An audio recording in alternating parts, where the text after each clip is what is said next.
Good afternoon.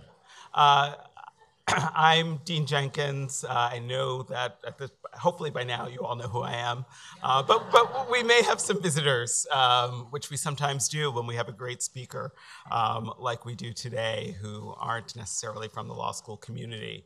As is our tradition, we will have lunch during this event, so feel free to chomp away to eat while we get started. It's my pleasure to welcome you to our 4th annual MLK Convocation. You know, so often these days we seem to continue to see events and newscasts and tweets and online social media posts and news stories that remind us that bigotry and hate remain persistent problems in our nation and our politics. And in my view, these are not the parts of America that inspire us. And I mark these challenges not as a lament, but rather as a challenge. That's the way I like to think of them.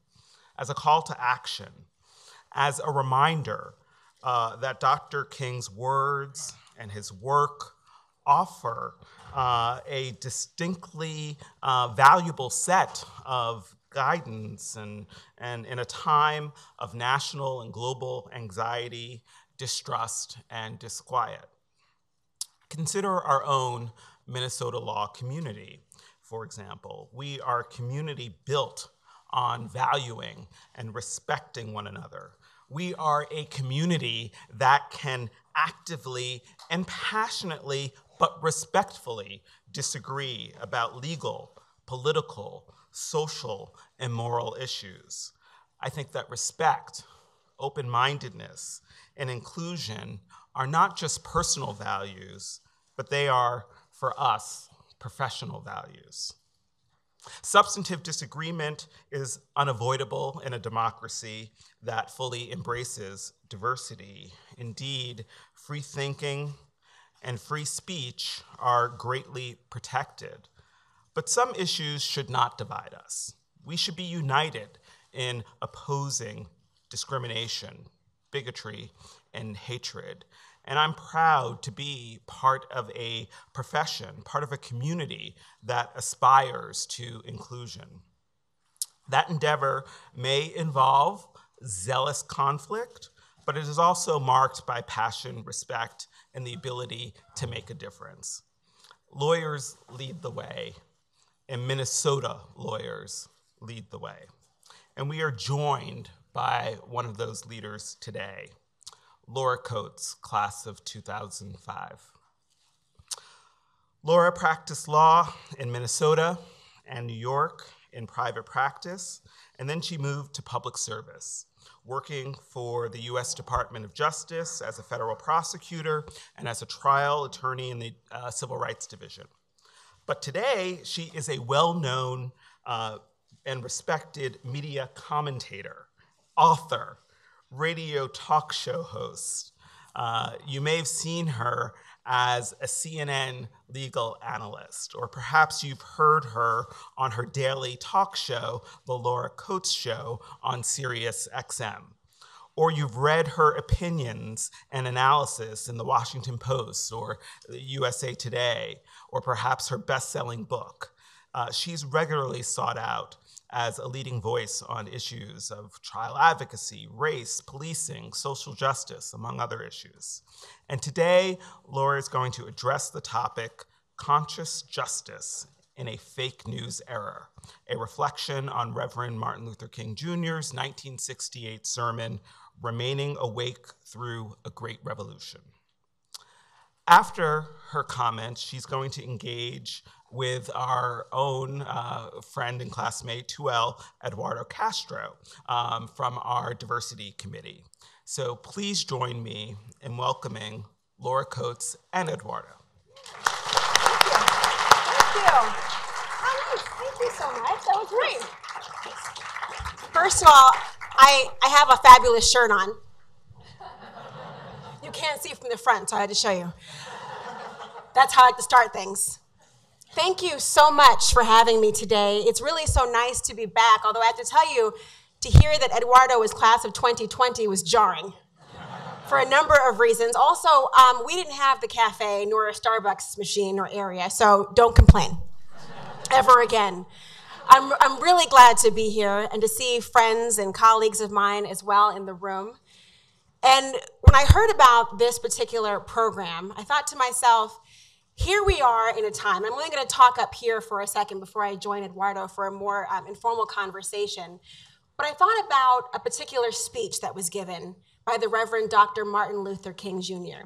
And although he is most known for some of his more famous speeches, and I Have a Dream is one that always ranks highest for people, the one for me that's so poignant and resonates so fervently is the one regarding sleeping through a great revolution.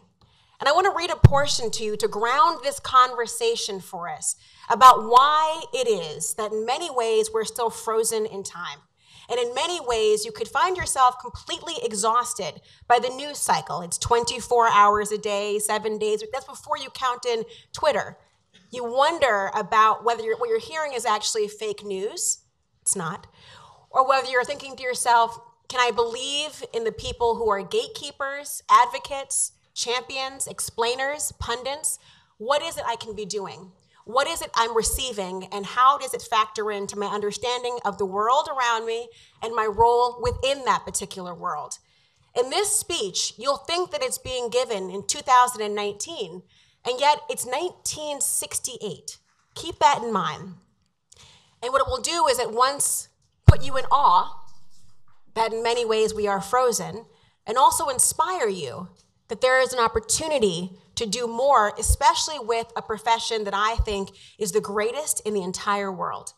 The creative thinkers that are storytellers, those that are legal architects about trying to keep a government for, of, and by the people, those who are at the forefront and the cusp of so many great things, whether it be intellectual property, all the way through civil rights work and immigration, whether it be somebody who's transactional, whatever it may be, know that where you are is in an opportunity and a position to enlighten and awaken the entire world.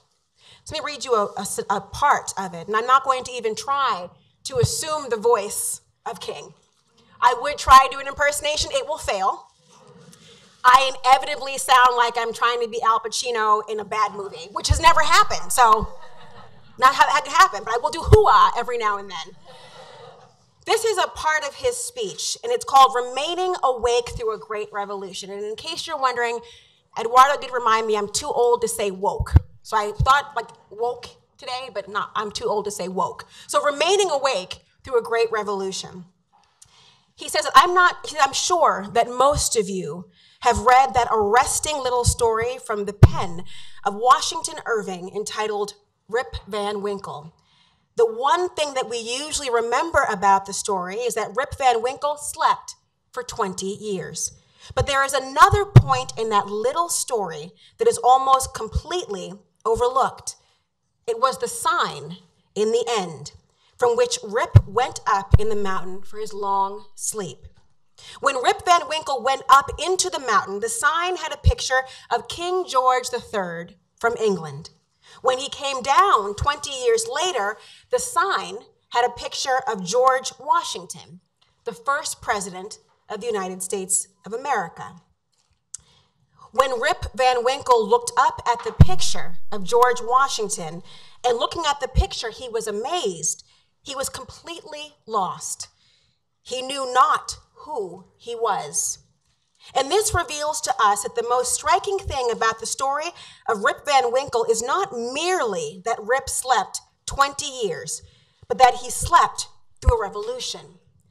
While he was peacefully snoring up in the mountain, a revolution was taking place at points would change the course of history, and Rip knew nothing about it. He was asleep. Yes, he slept through a revolution.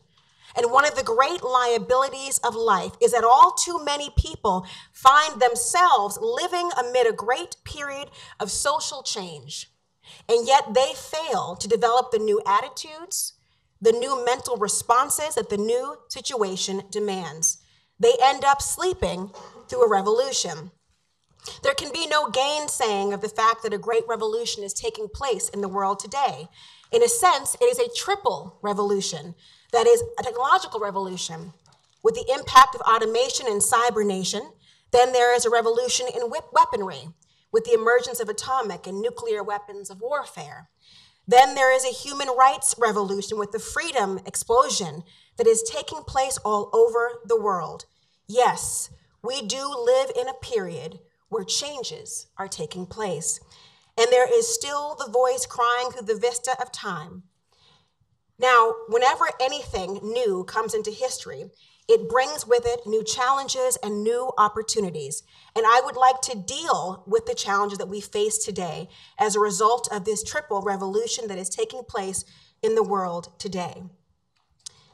He goes on to talk about, through our scientific and technological genius, we have made of this world a neighborhood, and yet we have not had the ethical commitment to make of it a brotherhood.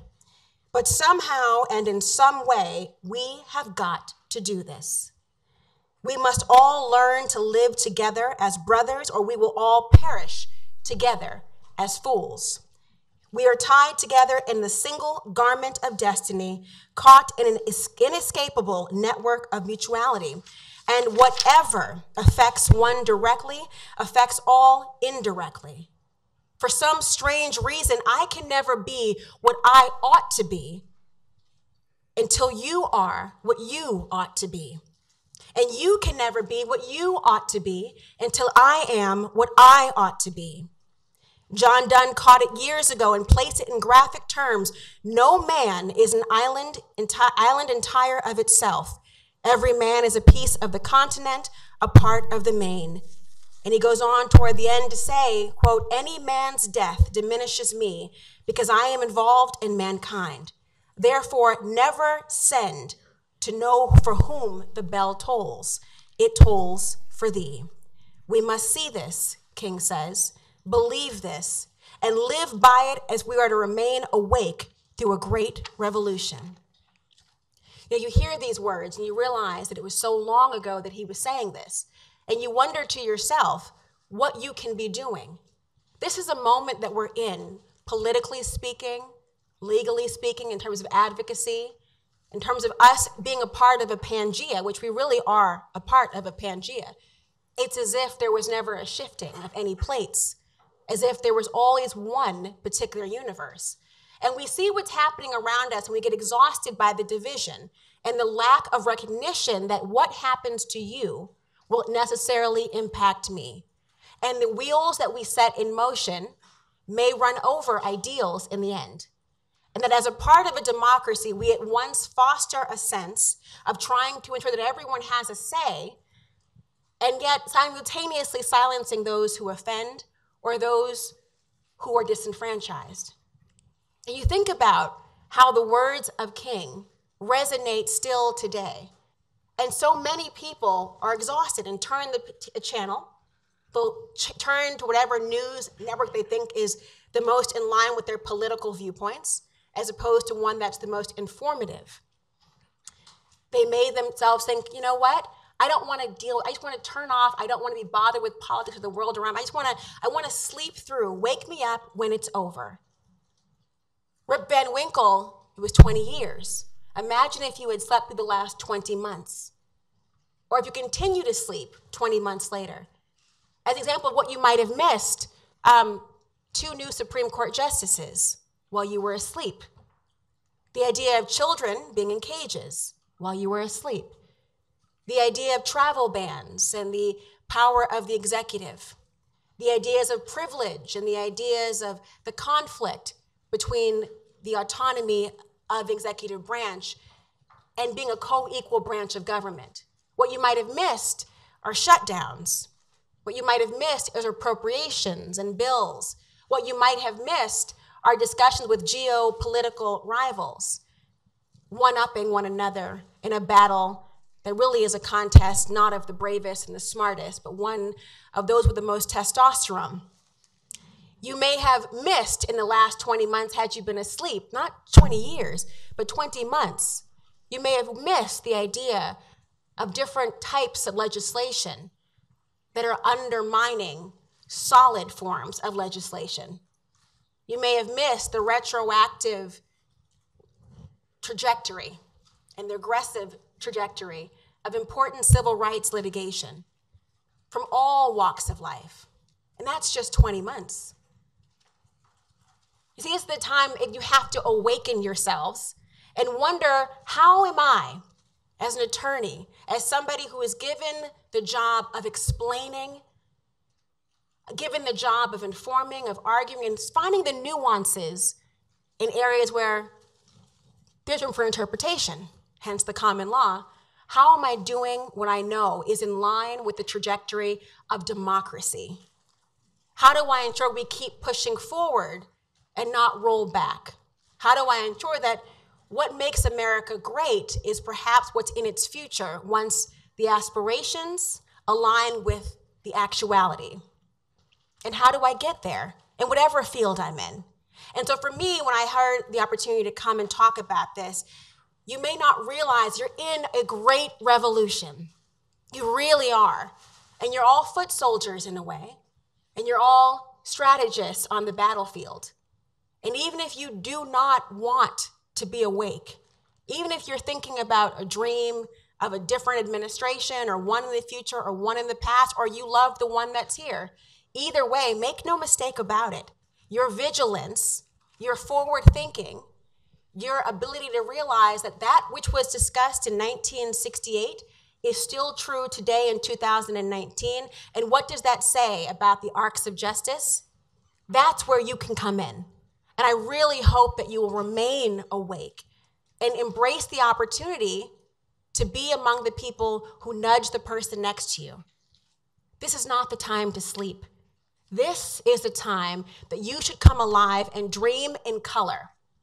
And the words of King should remind you of that every single day. I want to talk to Eduardo now, if that's okay. When I walk, I've got the most fabulous fuchsia suede pumps on. I'll walk slowly for each of you to notice.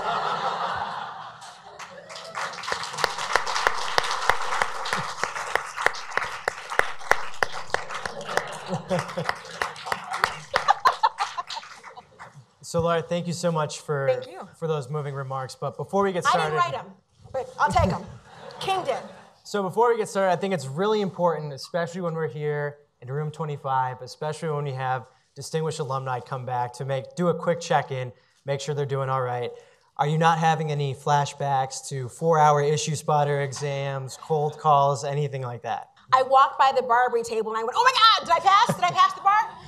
Yeah, no, that was my flashback. But it was all a wonderful moment. It was very nice to walk through the library and see that the printer was still broken.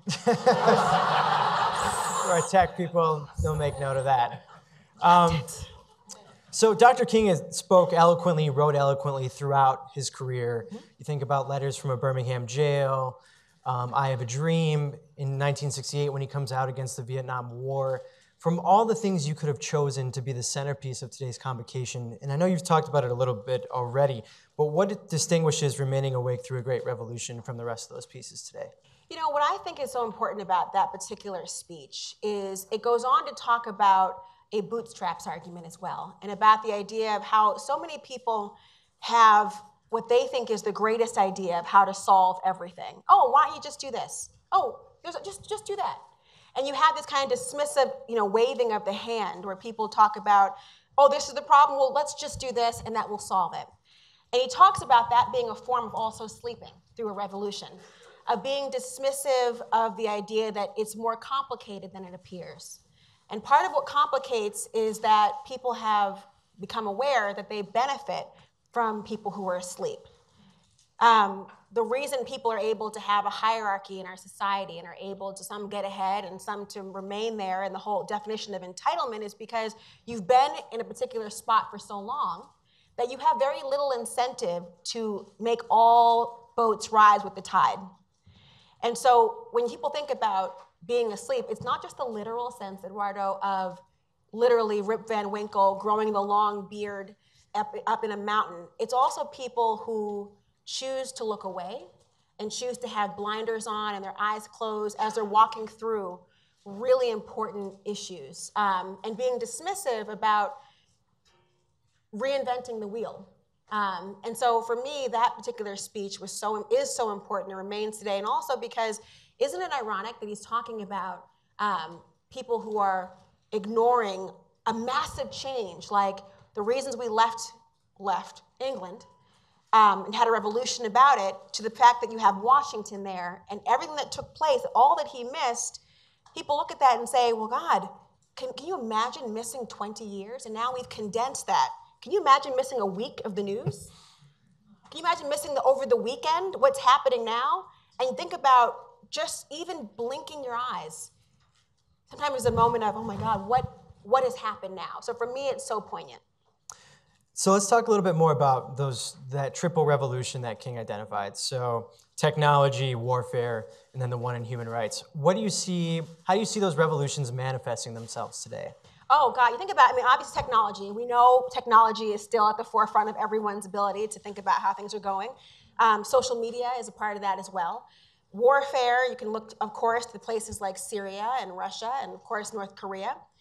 You can see the ideas of mankind and human existence and the revolution to figure out humanity in our immigration system, in our international diplomacy, and sometimes the lack thereof.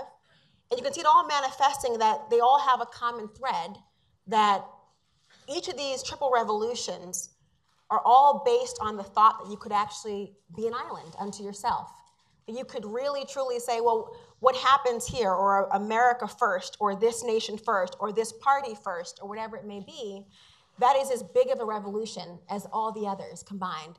And so I think that when you talk about, and then of course, revolution being partisanship, where people often, I have found, have redefined partisanship. It used to mean that people were debating over issues that were policy-oriented, and there would be Republicans or Democrats, independents and the like, conservatives, liberals, progressives, et cetera, who were debating the substance of a policy. Now it seems as though partisanship is whether you think someone is lying or not, or whether you think that an obvious lie, if you want to call it out, that becomes a partisan thing. And so the revolution of almost like the 1984 George Orwellian, when they give you a new language to speak, and they want everyone to fall in line with that, and you almost are sleeping awake. You're sleepwalking through it. And you think about how each of those revolutions are still happening today, but we are having an implosion because we revolt against even acknowledging that takes place. And so I think, and one of the things you're uniquely positioned to talk about is that one of the drives in this sort of partisanship is technology, and yes. is social media in our 24-hour news cycle, as well as sort of a splintered news landscape. What ways do you see that contributing to this sort of revolution in partisanship that I was watching something I think was the History Channel. Bravo TV didn't have anything on I wanted to watch. So I'd already watched that episode of Real Housewives, so I had to turn. So there was a thing where they talked about Walter Cronkite, and how he used to just read the news. He would tell you the news. And in this city, here's what's happening. And in this city, here's what's happening. And in this city, here's what's happening. I thought, wow, what a very different way to absorb. You mean you're just going to tell me the facts, and then I will just decide for myself what I think about the information you've just given? Well, sounds some work. That sounds like a lot of work. How about you just tell me what to think? And how people look at that latter example and think that is really what is driven oftentimes on networks, not intentionally, but how it's received. It's also the idea of social media as a way that people have this funny thing that if it's written down, it must be true. If I see it in writing, it must have happened. It's the whole idea of that old phrase of he who wins the war gets to write history. And you really assign a level of gravitas toward it, and you think, well, why would anyone go through the whole exercise of writing what's not true? Why would you do that? This must be the news, and every blogger or every person with a website usurps the role of what you think is the gatekeeper or source of information. And I find that especially in the media, you are always under this constant battle of trying to de-manipulate people. That's a funny way of thinking about it. But you think about it, people are getting the wrong information so often that you spend a great deal of your time saying, forget what you just heard. And then trying to say, that's not Orwellian or anything, get what you're seeing, but this is not the truth. And so I always have a battle, especially with obviously CNN, the idea of it's often called fake news, and other media outlets are as well, and having to at the same time inform and preserve credibility. And I think that social media has played a very unique role. It's used by the President of the United States, which of course, that's the new fireside chat, the new radio of yesteryear, the new presidential address of yesteryear. It's a new press room of yesteryear. And I find it very difficult for a lot of people to remain engaged and not be exhausted by all the different sources of information and trying to figure out who to believe and who not.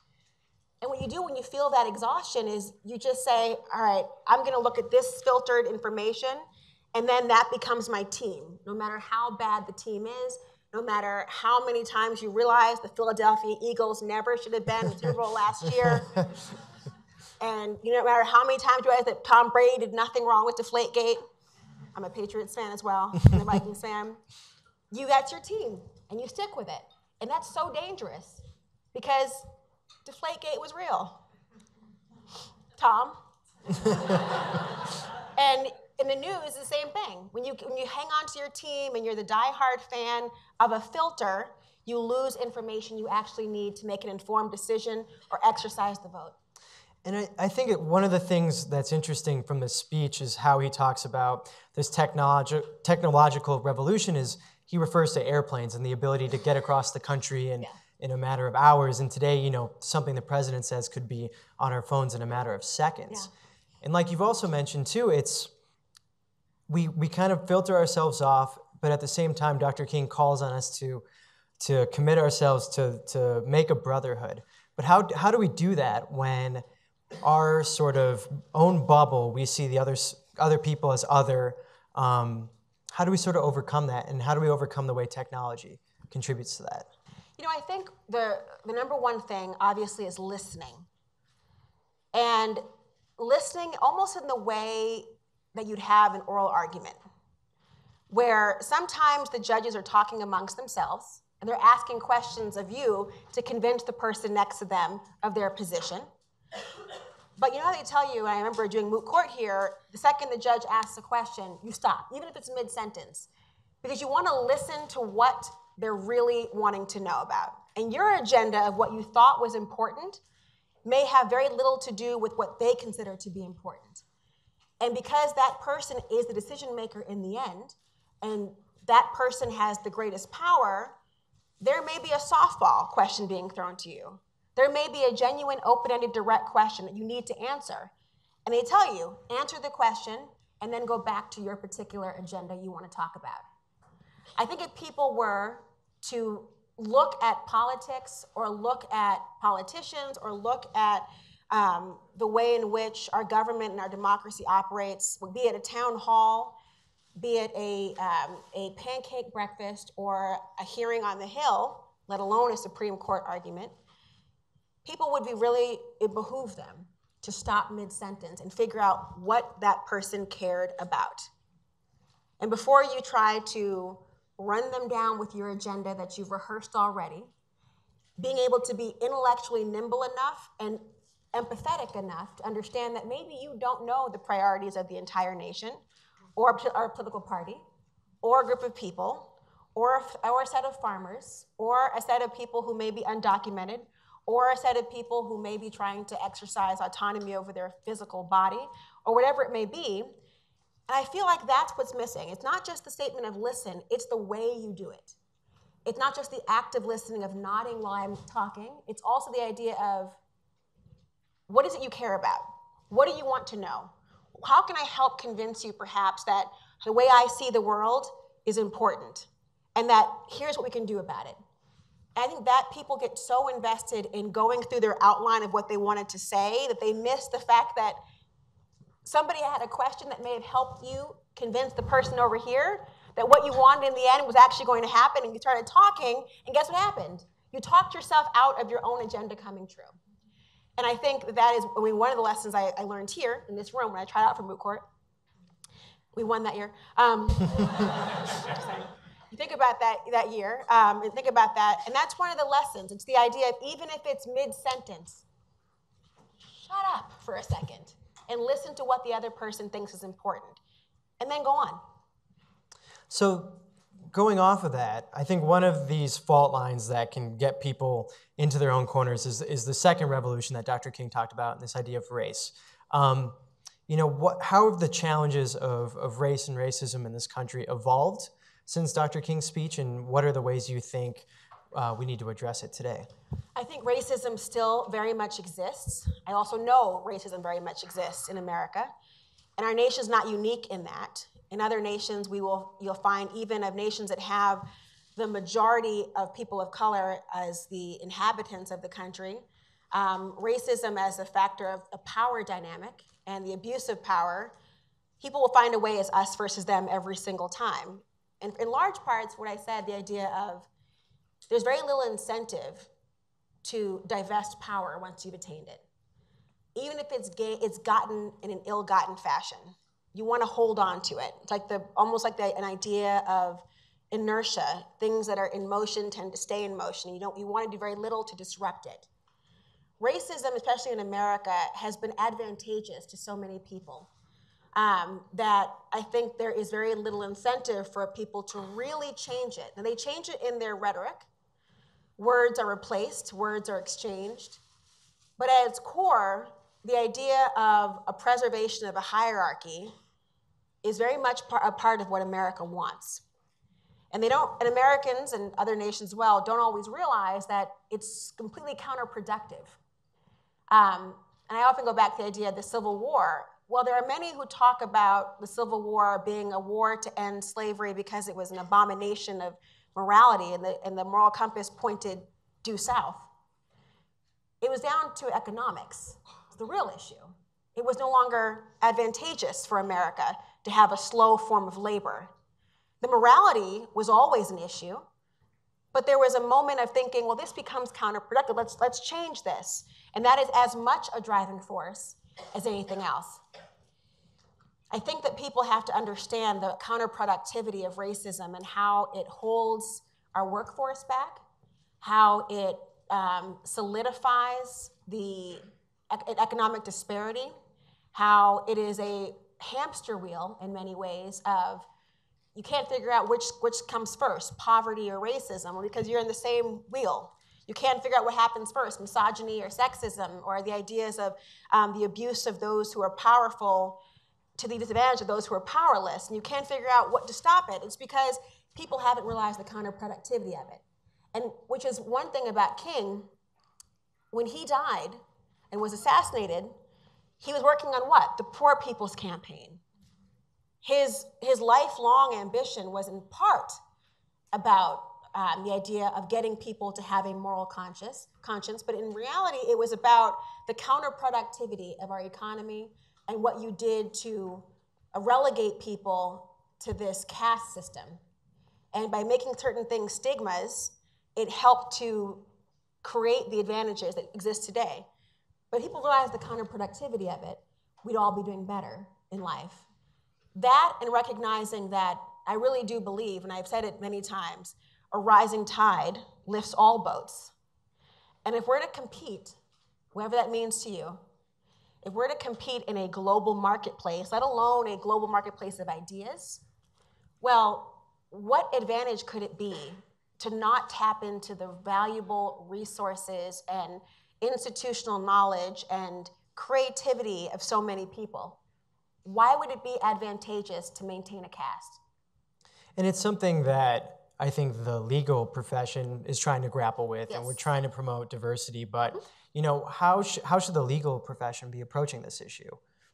I think it's twofold. I wish I had the $1 million answer, but I think it's twofold in the sense, we're all presumed generalists, no matter what kind of lawyer you are. And you'll know when you all of a sudden pass the bar and you've got 12 cousins who need your help all of a sudden. You're like, I don't even practice that type of law. But you'll realize that as generalists, what you're training to do is to think and absorb and advocate and persuade. Well, aren't those the qualities you'd want to have if you wanted to change something about the United States of America and the world? The ability to tell you how it's been in the past and to compare and contrast what is happening against things that have happened. That's not the common law system of the United States of America. It's always about what you've done in the past and comparing it to now and what you can do better and why this is different, why this time is different, Your Honor, why this case presents this opportunity, and here are the players that may be different. I think lawyers are in a great position to be able to recognize that that same generalist attitude can become legal architecture for everything else. I mean, it was lawyers who constructed the civil rights era. Charles Hamilton Houston, Thurgood Marshall, for example, many others. Ruth Bader Ginsburg, a legal architect in many ways. I should have brought my doily. I don't have it. I don't have it today. But you think about all the ways that lawyers can, and you think about diversity. It's really about understanding what that means and why. Again, to be very frank about how there's always a tie between what is right and what is of assistance to the bottom line. Isn't it funny how they kind of are the same thing? I remember being at my firm, and I have one of my partners is here. Hi, John. One of my great mentors, who I just still loved it during my life. Hi, Ted. You were there too. I used to work for Ted too. Hello. Great. I know you're a big partner now, but I knew you when you were an associate. Whatever. Fine. You think about that, and the idea of, I was at it was Faegre and Benson then, now Faegre, Baker, Daniels, and I was here. And they were very invested in diversity, but they also knew what that meant. It wasn't about numbers. It was about visibility where it counted and getting a seat at the table. And it meant virtually nothing. It means nothing to persons who are of color, to people who are minorities in a variety of situations. It means nothing if you have a seat at the table but aren't allowed to speak, or there's not an opportunity for you to engage or become a decision maker, or for you to be the person to lead. Diversity, for the sake of diversity, means nothing unless you actually understand that it's their presence and their contribution that is the equation that works. I think that the legal profession, in hiring, in teaching, in admissions, in networking, which is extraordinarily important as well, all of that requires people to think of it not as just to have someone in the room. It's got to be the person who holds the microphone. And that's what's more important. And that same thing can be transposed, you think about in politics and on the Hill. The idea of it's not just about whether a certain person of a particular partisan affiliation is there, if you're not actually on message with what is right and why. And that, I think, is what we can help with. So I want to change gears just a little bit and touch on something you just said about the role of groups like the NAACP, Ruth Bader Ginsburg. One of the things that Dr. King calls on in this speech is for a radical change to end poverty and end war and racism. And I think the legal system is sort of set up in a way to not move that rapidly for change. It's small, It's incremental. What do you think Dr. King would say about the role of the legal system in kind of achieving this change? The idea that time as an excuse, I think would really confound him today. I mean, what was the point of innovation if not to move faster? What was the point of building, and constructing jet engines if you were still going to go at a snail's pace to get to your next destination? I think the idea of time and things moving very slowly, again, it feeds the advantage of those who would like you to stop. Because the slower you are, maybe on the way, it's like my son. He's 6 now, and I try to distract him. Like I don't really want to get him a lizard from the pet store, and so I have created a series of hurdles. Like I knew in advance that they didn't have the lizard there. It wasn't available for 3 weeks, and so I was like, I found the one pet store that didn't have the lizard, and I took him there. I knew. It's a true story. I knew when I got there that he would want it to have a certain part of the equipment. So I made sure that that wasn't available. It was on back order on Amazon. I knew that he would, maybe I didn't want the lizard at all, so I said to myself, well, maybe I'll just throw different things in his face, like, oh, look at this cute little puppy stuffed animal. Oh, how about Taekwondo? Everything you talk about, I'm like, a lizard, how about a lasagna? That's an L word. And I kept trying to throw him off the pace. And so and that's what people do. I think, well, if I can make you meander, make you slow down, maybe you'll get distracted and have other priorities.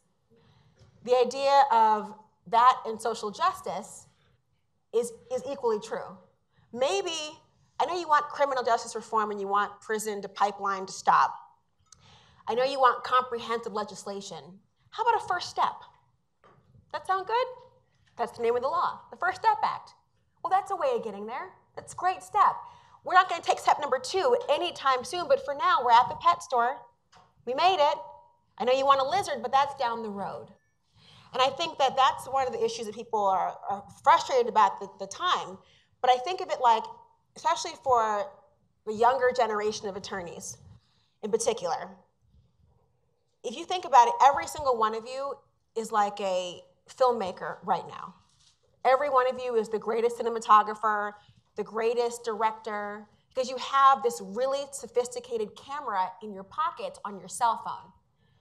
And you can start, if you want to make a movie right now, you can make a movie right now. Well, that same idea of what you can do right now, the old use what you have and what you've got right now, there's no real reason you have to wait to start the process of change in America.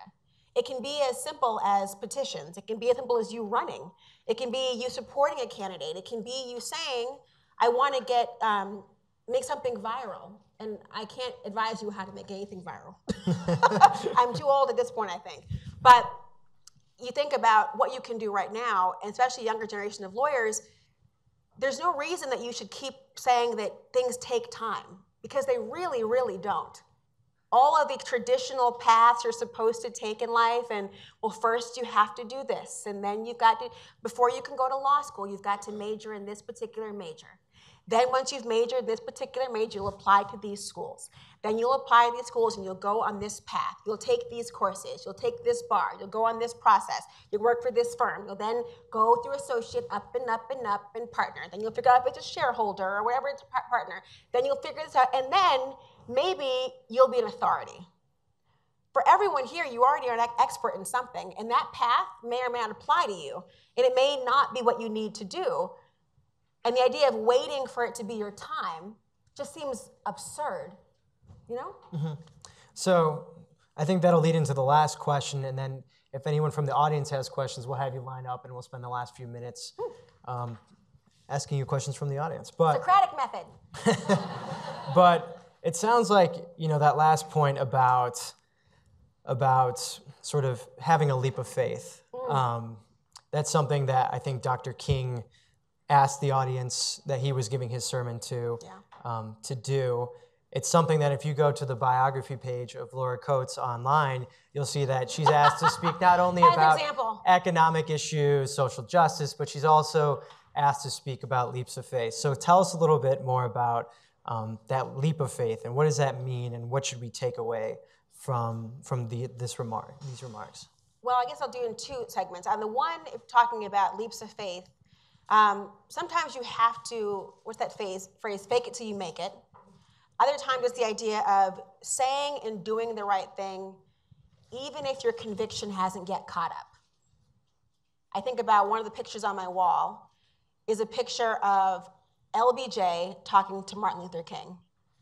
And King is obviously advocating on behalf of the Voting Rights Act and civil rights legislation. And the picture is LBJ like this. His face is scrunched up like, I just want to go home. I don't know where I want to be, but it's not in this room. I know I'm going to have to do the old famous LBJ lean in and hit someone on their chest and try to convince them. I may lose a great number of constituents, and they're going to be members of my party looking at me like, oh, we're doing this now? This is the plan? But he's watching, and he does the right thing, even if his conviction hasn't caught up to him. He almost fakes it till he makes it, and he knows that this is where we're going. So I have to take, in a way, a leap of faith that says, I'm going to do and I will bring with. You'll catch up.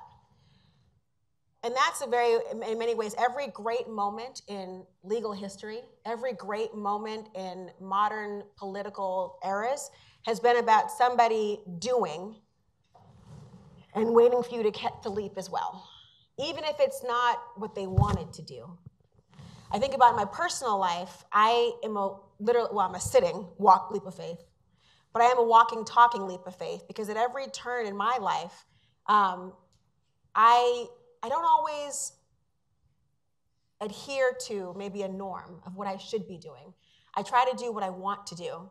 And there's this famous saying from Bob Dylan. He says, a successful person is a man who wakes up in the morning and goes to bed at night and does what he wants in between. That's how I judge my success. And what I want to be doing is whatever is in line with my icons, the civil rights leaders of the world, those who are advancing an agenda that I know will diminish a hierarchy. And the way I've gotten there, the way that I get to do what I want in between waking up and going to bed, is by a series of leaps of faith that says, I'm going to try to do what I think I'm capable of. And I'm going to try to surprise myself each time. And when I check off something else, I'll say, God, I guess you got to learn to dream bigger, kiddo. And adhere to that philosophy. And there are some days where, I didn't know anyone in television. It wasn't like I, have come from a long line of television personalities at all. It wasn't as if I knew even anyone in the government to get a job as a prosecutor. I applied in that black hole of USA jobs, and it is a black hole. But each step, I would find mentors who didn't look like me, mentors who did look like me, mentors who had very different paths, and some who had the same. And I would realize that I needed the advice of people to make that leap of faith be smoother. But at the end of the day, I think people should take the notion that sometimes it's like I'm leaping like a Misty Copeland, and I'm very graceful in my mind. And there are other days it's a nosedive into an empty pool. But either way, I'm resilient, because I know that sometimes progress is incremental, but it will never progress if you just don't start. And so I hope everyone takes from the ideas of King and takes from the idea of Awake the Great Revolution is to actively try to accomplish your dreams. If your dreams are very, very lofty ambitions, like world peace, solving world hunger, leap anyway, because you have to start. And some people will help you because it's in their soul, and others will help you because they know you're going to jump anyway, and they might as well jump on board because she's going, so let's do it. But at the end of the day, you have to believe in yourself. And you have to believe, truly, and I mean really, when I started, the only thing I said to myself was, I don't know how I'm going to do it, but I believe in myself and I believe in the universe. And in that book, my favorite, The Alchemist, when you want something badly enough, the universe will conspire to help you get it, even if you don't quite know what it is yet. So I hope that you all will believe in yourselves and wherever roles you take, the steps you take, but you're only one person, but you can do such great things. And I hope that you'll be awake to the revolution, because it will be televised, as I say. Great. Well, so we'll open it up to questions, so anyone who's got a question can come on down. Come on down. Nick, get the price is right. Just kidding. No pressure. I got more if no one comes down. Someone's walking. He's like, no, I'm going to the restroom. Never mind. I'll go ahead. Since I was sitting right next to the microphone, okay. It would be a waste not to say something. So, the title of your talk, you mentioned fake news. You, of course, talked a bit about CNN and the press today.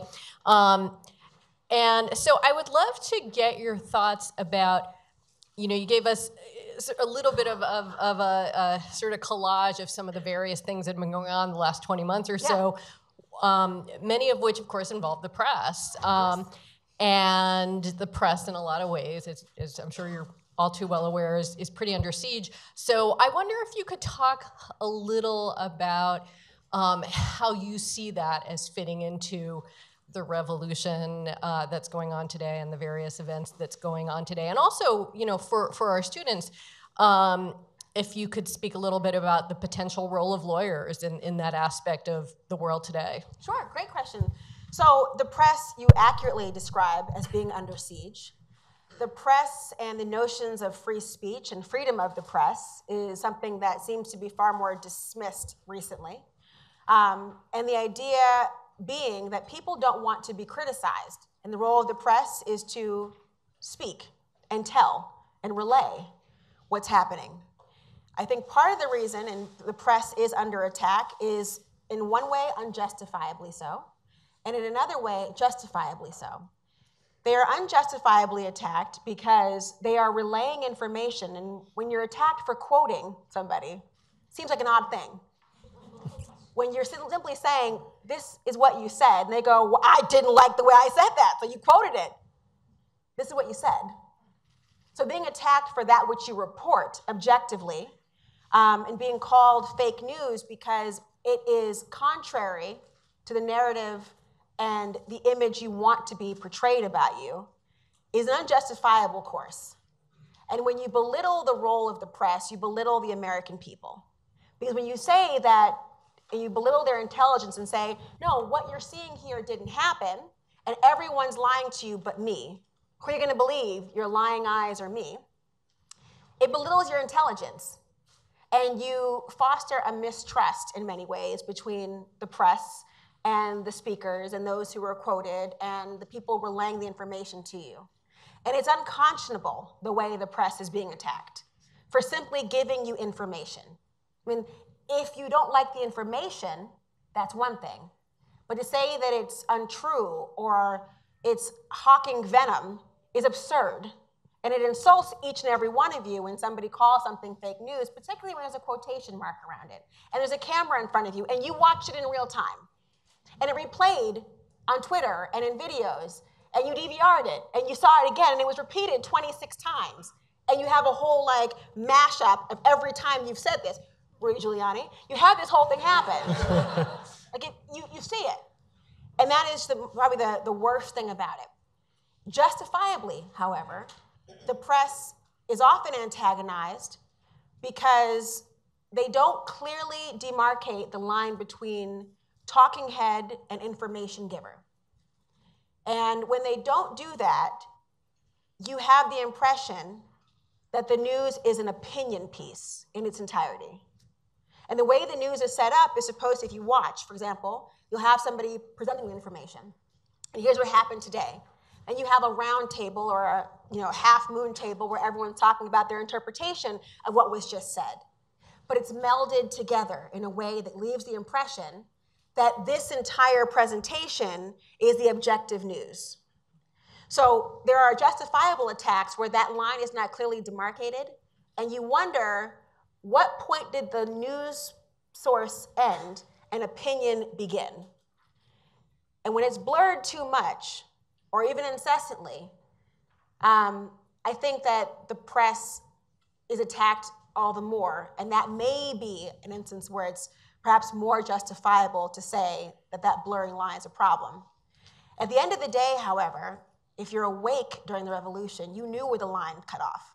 You knew where the news stopped and the opinion began, mostly because the chyron under the name is no longer the name of the organization. It's no longer the reporter there. But if you want to be critical and you want to generously support the idea that there's fake news, you'll overlook where that delineation is. And so the role of the lawyers in many ways, which is, I was doing First Amendment law, he's like a legend in front of you, you have no idea, John Bortner, and taught me what I knew about media law. And you think about the responsibility of lawyers maybe on the other side who are vetting.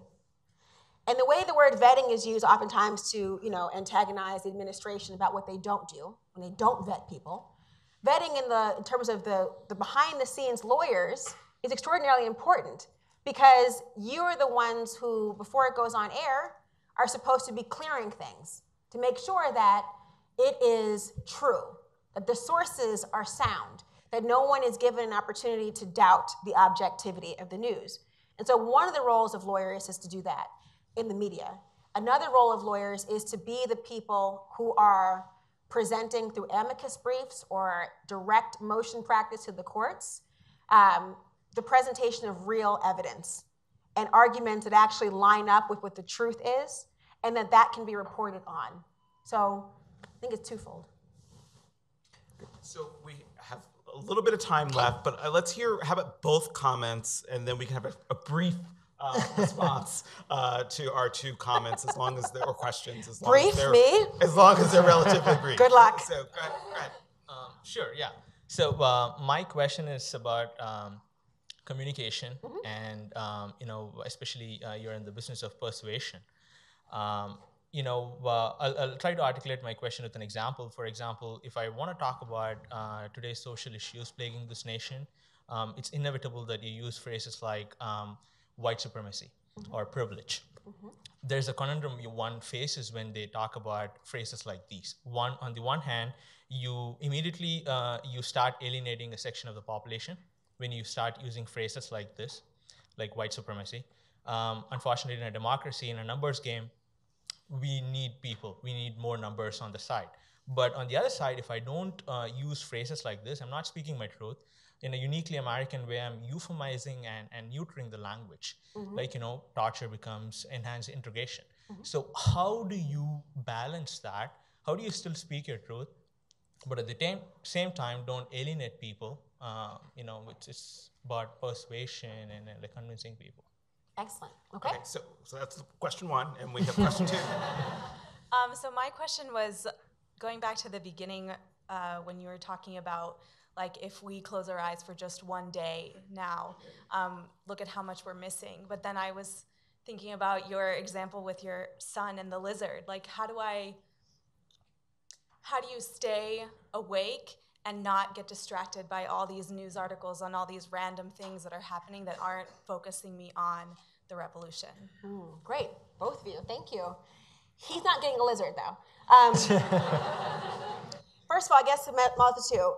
Number one, I often alienate people, and I hope to alienate everyone who'd be offended by the term white supremacist, period. I think that people are way too concerned about precise language in the sense of pandering to other people. I think you have to have civility. I think you have to be politically correct. I think it aligns with one's intelligence to say things that are civil as well as accurate, as well as not disparaging to other people. At the same token, when you speak truth to power, you can't help but identify the things that exploit other people. And if you cannot use the vocabulary of words like nationalist, words like anti-Semitic, words like Islamophobia and ethnocentrism and xenophobia and homophobia, if you can't talk about the alienation of people, if you can't talk about these things and present it in a way that is equally persuasive and informative, you might as well not start. Because in order to have a real conversation, you have to have the real words that are part of it. And I think that people are so concerned with saying it in a way that will not ruffle a single feather, and then confused why the birds never fly. And I think the only way to really address it, and I have found in my life, is I try to point out something in a way that is passionate but never emotional. I find that I lose 99% of my audience if I am emotional about something as opposed to passionate. And you can be particularly passionate about a topic and not trail off into what oftentimes distracts people with emotion. Emotion is a sense of when you lose your train of thought because you're so caught up in your feelings about either the way it's being received or the way someone spoke to you or anything like that, that guess what? You missed the opportunity to say what you had to say. You had a forum and you wasted it on feeling, your personal thought.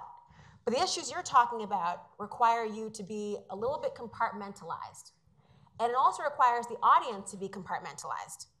because I can't tell you how often, I'm oftentimes provoked. And people try very hard, very often to provoke. You'll find that as a black woman in media, they often only want you to talk about issues they perceive to be black issues. And you have to address those issues that are important to you, which they are, and also fight the pigeonholes that are put upon you.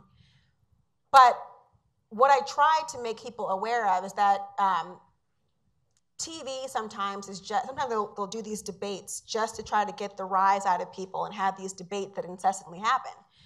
And notice how quickly you turn the station, right? You don't feel like hearing this 3 years later. What you'd rather hear is the actual answer to the question. You want something explained. And so part of it is having the conversation with the right vocabulary and not being self-conscious about how it's received because you're passionate, not emotional. The other part of it is, as the audience member, not being so captivated by the salacious that you miss the reason you tuned in. And for your part about the issue of how do you not get exhausted, et cetera, what I like to do is I filter the information that comes to me. I don't follow everything that everyone's talking about. I have a mental list, really, in my mind of what's important to me. And articles that come to me are how I filter my own experience in the news. So I don't get bombarded with everything you want me to hear. I see what I want to see. And when you do that, certainly there are things that I'm missing. There are issues that may be very important to you that I'm not picking up on. But if I know what it is defines a revolution and what I'm fighting for and what I want to hear about, I'll never miss that message, ever. But it's incumbent upon you to create that filter and almost create your own unique news network for yourself. So you're getting what you're seeing and not exhausted by what they want you to. It's like that, and I'll end here. Whenever someone says to you, don't look over there, that's the only place you want to look. It's the only place you want to look. If they tell you, on the flip side, if they tell you, just look right here. Just look right at me, right here. Don't get sucked in and mesmerized, like, oh, okay, I guess there's nothing over here anymore. I'll just look you right in the eye the entire time. If you're watching news like that and only seeing what they want you to watch, you forget what the revolution you're fighting for is, and you're only doing the ratings game of what they know will get you stay on the station. Great. It's hard. So one of the great things about being dean, obviously, is our interacting with our brilliant faculty, our amazing students, but also our phenomenal alumni. And when I was in Washington, D.C. this fall, I had one of those conversations with Laura Coates, and it was one of those conversations where you just didn't want it to end. And in fact, I think we almost, it had to end because you had to get to your show. We were almost late in getting Laura onto the air. But I knew that I had to bring her back so that our community could experience her brilliance, her insight, and her great shoes. Thank you. Please thank me in joining Laura. Welcome.